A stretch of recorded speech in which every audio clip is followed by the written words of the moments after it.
Mas feliz ainda de estar aqui agora contigo. Vamos lá, deixa eu apresentar o Eduardo Coraza, nutricionista, uma das pessoas mais inteligentes que eu conheço na minha vida, se não a mais inteligente. Eu brigo com ele. É recíproco. Obrigada. Eu brigo com ele sempre quando eu posso, mando uma mensagem pra ele e falo: Eduardo, você vai morrer com esse tanto de informação e não vai passar pro universo. Só que ele dedica a vida dele inteira pra estudar e ele não divide com a gente. E aí eu quero jogar ele pro mundo, quero te ajudar, ou melhor, eu quero ajudar as pessoas a saberem o que você sabe. Se você soltasse um terço do que você sabe, o mundo tava curado de tanta coisa, você precisa repensar sobre isso. Olhar mais pros outros. Vai, Garcia, então. Tô tentando. Preciso da sua visão empresarial. Um dia, quando você se aposentar, você me assessoria, né? A gente faz uma parceria. Vamos sim. Ô, Du, eu vou começar pelo mais difícil. Eu tô vendo algumas pessoas aqui falando: não façam jejum. Então, antes de mais nada, eu queria que você começasse falando o quanto você estuda, o quanto isso é embasado cientificamente, não sou eu que acho. E aí eu queria deixar um recado para as pessoas. Gente, não achem, parem de achar alguma coisa. Vou até desativar aqui os comentários. Vocês não têm que achar nada, vocês têm que saber, têm que estudar. O acho é parente do burro, porque a gente não pode achar, a gente tem que ter certeza. Estuda, vai a fundo. O Eduardo não acha, eu não acho. A gente procura. Vamos lá. Vai. Primeiro de tudo, você tem que levar em consideração que o jejum é contemporâneo à vida, né? Ou seja, desde os organismos mais inferiores, entre aspas, né, mais simples da vida na Terra, tem o mecanismo de autofagia. Ou seja, fungos, minhocas, mosquinhos de frutas, os primeiros organismos que a gente chama de... Pausa, um minutinho. É nerd, gente. A gente vai ter que ficar traduzindo aqui. Autofagia. Autofagia é quando o seu organismo começa a destruir a parte ruim do seu corpo. Explica sobre autofagia, tá? Fagia do grego de comer, né? Então, autocomer. O corpo se autocome. Ou, como era chamado antigamente, autólise. Autoquebrar, né? Ou seja, o processo de digestão é um processo de quebra. O que ocorre dentro, por exemplo, o glicogênio, o açúcar no músculo, para ser usado como glicose, ele é quebrado. É sempre o lise, né? A hidrólise, né? Então, é bem simples. A natureza precisa fazer formas do organismo prosperar, ser autossuficiente. Se os organismos não fossem autossuficientes ao longo da história, a gente não estaria aqui. Ou seja, existe a profissão médica só há 2.500 anos, né? Se você for parar para pensar, a gente começou a fazer realmente cirurgias, químicos sintéticos que a gente chama de fármacos, só tem 100 anos, 150 anos, é uma coisa muito recente. Óbvio, existia cirurgias antigamente, mas ainda assim era muito mais primitivo. Então, o que acontece é o organismo tem uma capacidade de regenerar desde os organismos mais simples, ou seja, fungos, né, até primatas. Ou seja, da onde a gente saiu. Por mais que você dependa da sua visão, ainda assim os organismos mais similares a seres humanos também têm esse mecanismo de autofagia. Que é literalmente o quê? Quando você corta um galho de um figo, você consegue replantar só o galho. Ele sem as raízes, ele se autocome, ou seja, ele come as reservas do próprio galho para replantar as raízes, para criar novas raízes para se replantar. É a mesma coisa do ovo. Tem um micro-organismo lá no meio do ovo e todo o resto é proteína, gordura, nutrientes que fazem o quê? Ele começa a autólise daquela massa em prol de criar uma estrutura viva que sai um pintinho lá de dentro. É a mesma coisa da planta. A semente, ela faz autólise em toda, por isso que sementes são proteicas e gordurosas, como um ovo, por exemplo. É para ter bastante energia para gerar um novo ser ou uma nova planta. Então, é bem simples a coisa. Basicamente, traduzindo, né, tudo isso, é óbvio que dentro do nosso organismo existe a cura, a autocura, e que o nosso organismo, se ele é inteligente o suficiente para fechar uma ferida, para gerar uma vida, para fazer perninha, bracinho, olhinho, boquinha, ele é suficientemente inteligente para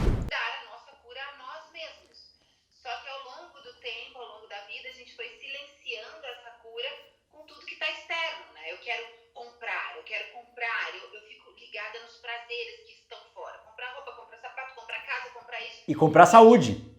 Porque uma cirurgia, comprar saúde. Porque uma cirurgia cardíaca é comprar saúde. Ou seja, eu não quero cuidar do meu coração com uma dieta boa. Eu quero fazer uma cirurgia, desobstruir as artérias e achar que tudo vai estar bom. Mas só que você está lidando só no coração e todo o resto do corpo. A doença não é localizada, mas sistêmica.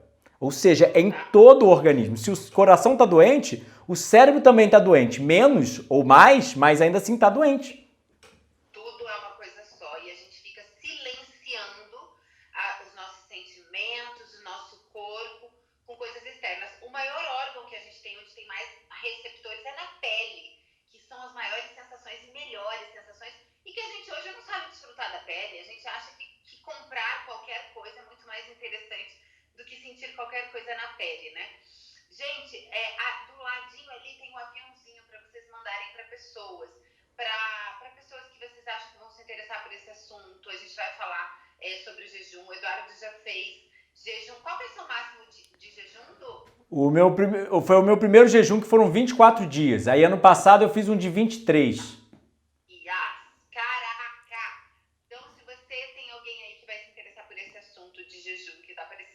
Entender melhor sobre o assunto, procurar os profissionais, porque essa é a intenção dessa live, abrir a cabeça das pessoas que estão super fechadas, que nunca ouviram falar sobre jejum de tantos dias, que acham que não pode, que não sei o que lá, para abrir a mente dessas pessoas, para elas procurarem saber, procurarem estudar, procurarem profissionais, e a gente parar de viver no nosso mundinho, no nosso universo, digamos que retroalimentado e manipulado pela indústria alimentícia, a indústria farmacêutica, a indústria da grana, né?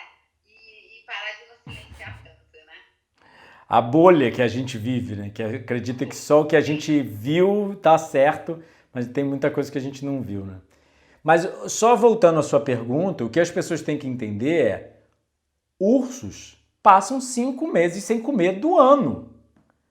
Ou seja, mas é um organismo de sangue frio. Tudo bem. A gente tem nos trópicos a estivação, que é o mesmo que a hibernação, só para organismos de sangue quente, né?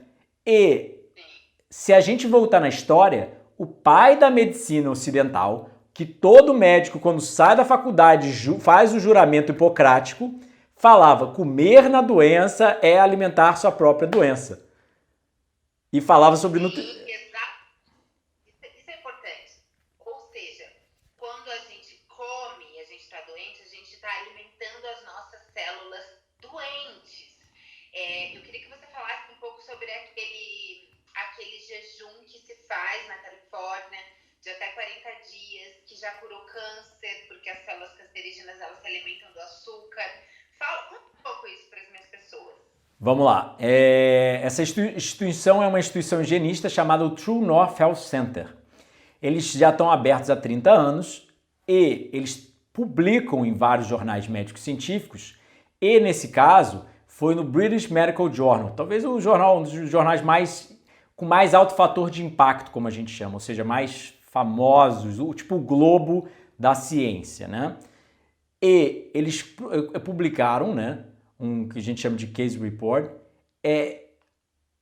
um câncer de linfoma, ou seja, é um câncer do sistema linfático, que a mulher estava desacreditada, ou seja, já tinha passado pelos tratamentos. Os médicos dela de Stanford, que é quase Harvard, né, é tão bem visto quanto Harvard, falaram para ela que ela tinha, acho que 3 meses de vida, tinha não tinha o que fazer, e aí ela perguntou: e dieta e jejum? Eles falaram: isso é coisa de charlatão. Os oncologistas dela. Só que o meu próprio TCC foi sobre câncer, né? Foi principalmente sobre câncer. E a gente tem muito dado sobre dieta e estilo de vida, ligando e desligando mecanismos, como a gente chama de oncogenes, genes que proliferam o câncer ou desligam o câncer. Aí ela, com os resultados do câncer bem evidentes lá, a tomografia computadorizada, foi fazer o jejum.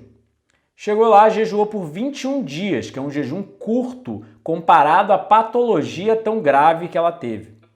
Jejuou por 21 dias e foi realimentada, como a gente chama numa dieta higienista, SOS, Salt, oil, sugar. Sem sal, óleo e açúcar.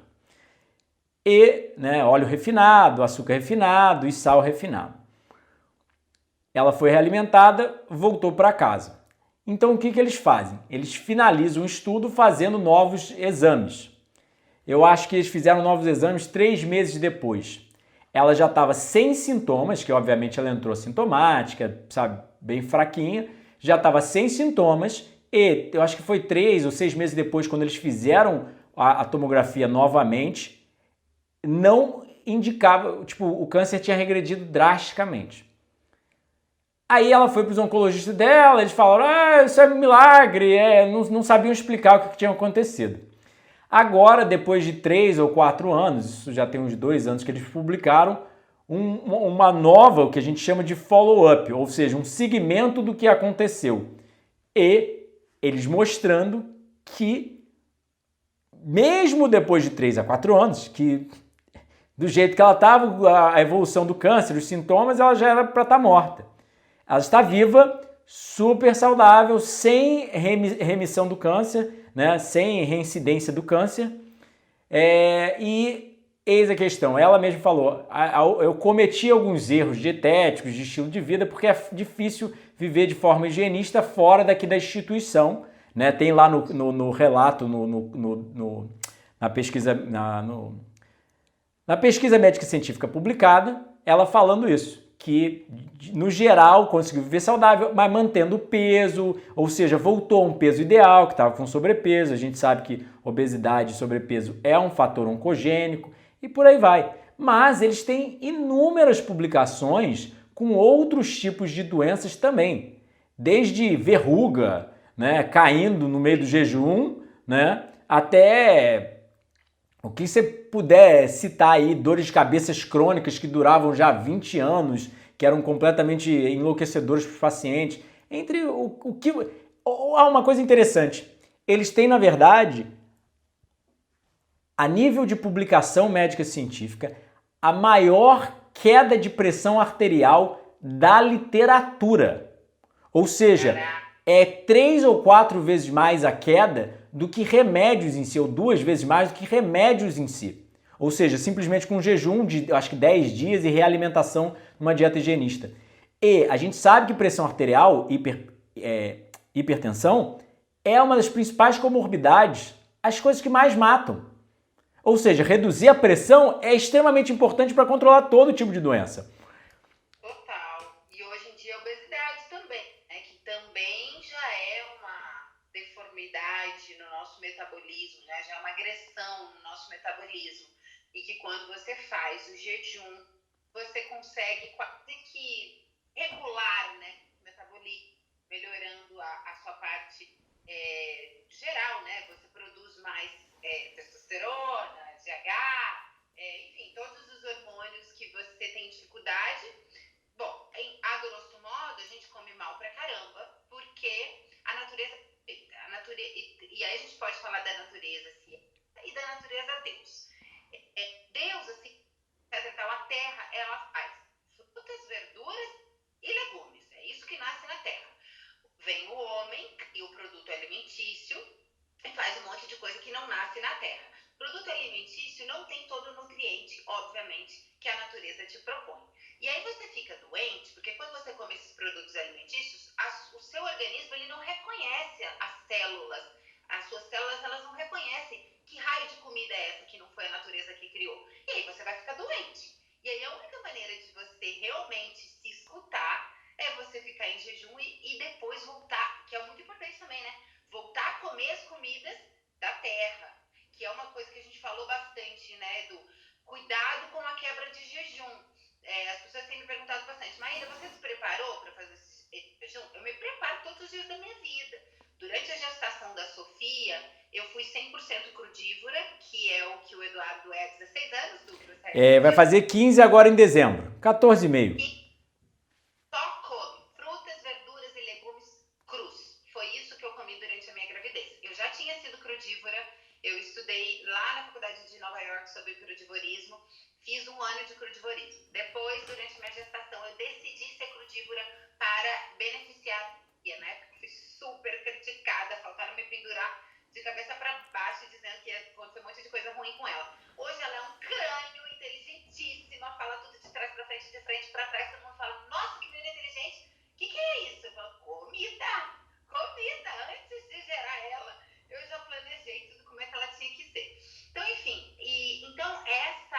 essa mutação que a gente está mutilando todos os dias, comendo alimentos ruins, obviamente que vai ter consequências no nosso metabolismo, e aí vem de obesidade, tudo isso, né?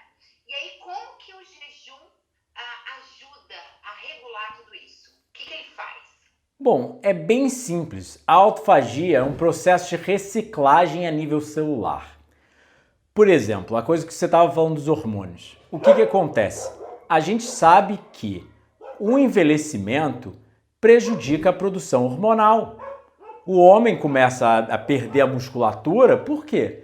Porque ele tem menos testosterona. Você não vê esse fisiculturista de 80 anos enorme como um homem de 20, 30. Existe uma queda no funcionamento de todo o organismo. Por quê? Porque é o processo de envelhecimento, né? Eu não diria que é envelhecimento, na verdade é degeneração que a gente induz. Mas ainda assim, o que acontece pensa num carro. O que um carro faz? Ele queima combustível, queima gasolina e gera gás carbônico. A queima do combustível faz ele rodar, você vai a 100 por hora. Só que ele tem que soltar por trás, pela bunda, gás carbônico. E o que a gente solta? Metabólitos, ou seja, toxinas do metabolismo, subprodutos do metabolismo. Porque você está rodando. E rodar produz estresse oxidativo, produz radicais livres. Aí você precisa dos antioxidantes da dieta, que só vem praticamente de origem vegetal, né? 65 vezes mais no vegetal do que no animal, para neutralizá-los. Ou você também tem antioxidantes endógenos, ou seja, o corpo ele tem vários mecanismos de reparo. A gente sabe de mecanismos de supressão de tumores, ou seja, tem muita célula cancerígena que é um pré-câncer que não vai se desenvolver um câncer, o corpo vai lá e mata. Mas aí que entra a coisa. O jejum faz isso. Ele literalmente, o corpo vai se desgastando, vai gerando esses metabólitos e vai acumulando o que a gente chama de, por exemplo, células senescentes. São células velhas que precisam ser eliminadas. Quando elas não são eliminadas, o que acontece? Elas produzem citocinas inflamatórias. Substâncias inflamatórias que inflamam o organismo e prejudicam. Porque está ali uma célula muito velha. Mas por que ela não é eliminada? Aí que a gente entra. Por que o corpo não joga fora o gás carbônico e mantém o gás carbônico nele? Simples. Por causa do nosso estilo de vida completamente errôneo, a gente acumula essas toxinas no organismo e não consegue eliminá-las. Um dos fatores se a gente entrar na parte dietética, o fator é bem simples. É como se fosse uma gangorra. Para um subir, o outro tem que descer. Sobe, desce, sobe, desce. Ou seja, o organismo, quando vê calorias e proteína, ele tem um mecanismo de sensibilidade de nutrientes na corrente sanguínea. Quando ele sente os nutrientes ali, ele vai fazer o quê? Ele vai falar, olha, é hora de crescer. Eu estou com proteína e caloria aqui. Então ele faz o quê? Ele eleva o que a gente chama de mTOR e IGF-1. Que são mecanismos de mitogênese, ou seja, geração de nova mitose. Todo mundo aprendeu lá na escola, na biologia, o quê? Gerar novas células, né? Mitogênese. Aí o que acontece? Quando você está gerando novas células, ou seja, você está ficando mais forte, crescendo, etc., você não consegue reparar tão bem e limpar tão bem os dejetos. Ou seja, as pessoas estão sempre numa dieta hipercalórica e hiperproteica. Fica fortão, bonitão, aparentando excelente. Só que o corpo envelhece de uma forma muito mais acelerada, porque ele não tem o tempo de descanso dele, porque as pessoas não entendem que é bem simples. Na natureza, não existe comida 24 horas por dia, 7 dias na semana, 365 dias no ano, na geladeira, pronto para você obter, né? Que é o que a gente faz, né? Então, aí que entra o problema. O jejum é algo natural para todas as espécies. Se você, eu não quero fazer jejum, o mínimo seria um jejum intermitente diariamente. Óbvio, você precisa, isso não é uma recomendação nutricional. Você precisa do seu nutricionista. Mas é uma coisa óbvia que as pesquisas já vêm mostrando que jejum intermitente tem benefícios sim, porque dá um tempo para o corpo fazer essa autofagia. Não é como a autofagia do jejum higienista, que é um jejum já de um dia ou há vários dias ou até semanas, mas ainda assim tem que ter um tempo para descansar. Só que aí entra o problema. Não é só da dieta. As pessoas chegam de noite, elas não dormem direito, não tem qualidade e quantidade de sono. Isso reduz os mecanismos de reparo também, vai prejudicando. Aí a gente tem até mesmo o nome mitofagia, ou seja, fagia da mitocôndria. É a bateria de energia ali dentro da célula que gera a energia que a gente funciona, que a gente vive. E aí o que acontece? A mitocôndria está constantemente trabalhando, é que nem um motor. Aí o que vai acontecer com ela? Ela vai gerar radicais livres e vai se danificar.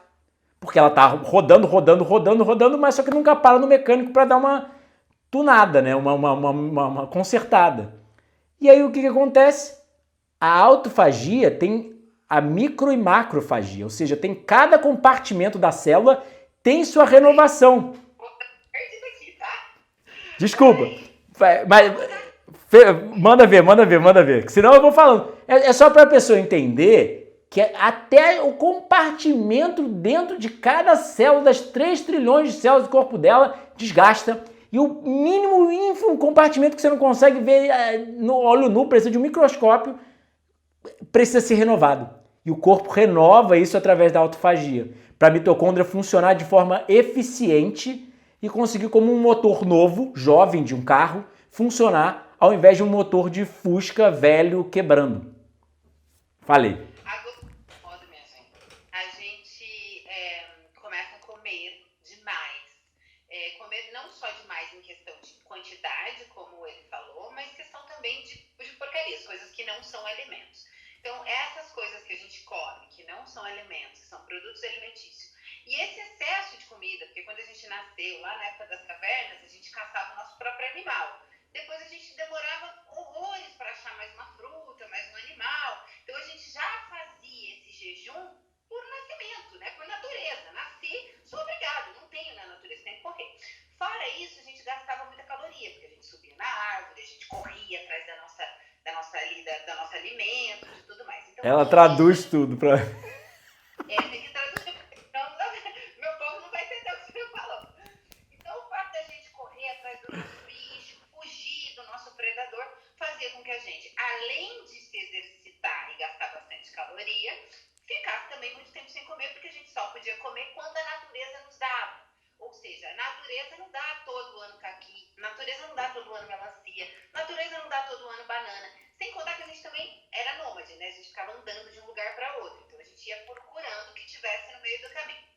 Em resumo, esse organismo, esse corpício, ele foi feito pela natureza, por Deus, desse jeito. Aí, conforme a gente foi evoluindo, maravilha, a gente trouxe um monte de coisas positivas na evolução, mas trouxemos também os hábitos ruins que a gente nem questiona, que é o excesso de comer demais e de comer porcaria demais. Isso faz com que todo o nosso metabolismo seja agredido e não entenda o que a gente está fazendo, de comendo toda hora e comendo toda hora coisas ruins. O nosso metabolismo sendo agredido, os nossos hormônios, durante o sono, que a gente também tem a luz, que atrapalha pra caramba durante o sono, esse excesso de luz. Então, todo o nosso metabolismo ele é prejudicado. E aí começa a vir as doenças. E aí, a grosso modo, o que ele falou do jejum que é positivo? Quando você faz restrição calórica e você extingue, digamos assim, os nutrientes, o seu corpo é obrigado a começar a se alimentar do que já existe no corpo.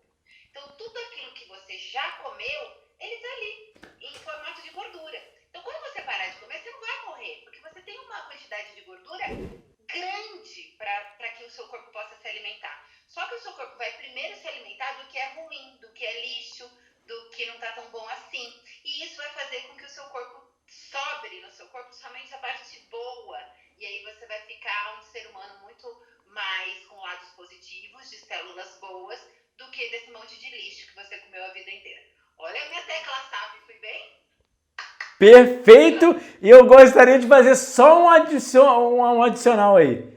Dá para ver, pessoal, a neurogênese e neuroproteção fornecida pelo jejum através do BDNF e outros fatores neurotróficos produzidos no intestino devido ao jejum. Ou seja, traduzindo, ela está com uma clareza mental e um funcionamento mental que ela conseguiu pegar o início da minha frase, que eu levei 10 minutos construindo, e traduzir desde o início, bem simples, tecla SAP, para vocês entenderem de uma forma que eu já tinha tentado ficar não científico, né? O Eduardo é um profissional inteligentíssimo, que estuda muitos artigos científicos. Quando a gente começa a dedicar só a nossa vida para artigo científico, a nossa linguagem muda e a gente se torna muito mais inacessível, né, ao meio dos... Nerd! Uma das coisas que eu mais escuto é isso. Maíra, você fez uma tradução do negócio que eu não entendi nada da biboca da parafuseta e você traduziu. Eu tenho esse dom de traduzir o que essa galera cientista estuda, eles me contam e aí eu conto pra vocês. Em resumo... E mostra que ela vive saudável, porque toxinas do cozimento, excesso de besteira, tudo isso é neurodegenerativo. Ou seja, se você não consegue pensar, ter tanta clareza, se mostrar, funcionar bem a nível neurológico, você não está vivendo saudável. Falta de atividade física, não dormir direito, não ter uma boa dieta, tudo isso é neurodegenerativo. O jejum também é muito, muito, muito importante para ampliar a sua consciência. Uma vez que você ampliou a sua consciência, você não volta. Você consegue se conectar mais, ter mais ideias, parar de só pensar em comida. Por incrível que pareça, a partir do segundo, terceiro dia você já não pensa mais em comida. Engraçado isso, né? Tem umas pessoas que pensam mais, outras menos em comida. Eu acho que tem a ver com o estilo de vida, né? Porque pra mim não bateu ruim, não, o desespero. Eu achei que eu fosse ficar assim querendo comer meu cotovelo. Eu gosto muito de comer, mas eu como frutas, verduras, legumes, eu não como industrializado, né? Então eu acho que isso faz uma grande diferença, né?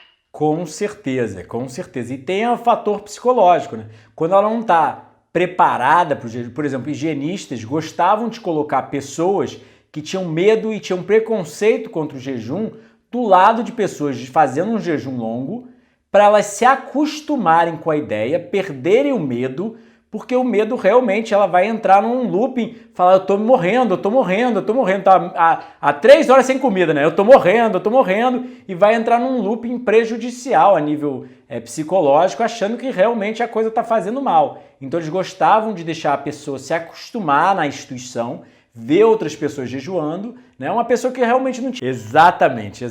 Eu sou convicto que muita gente também me pergunta, mas como que você consegue jejuar tão fácil, fazer jejum intermitente? Eu falo, eu acho que é saúde.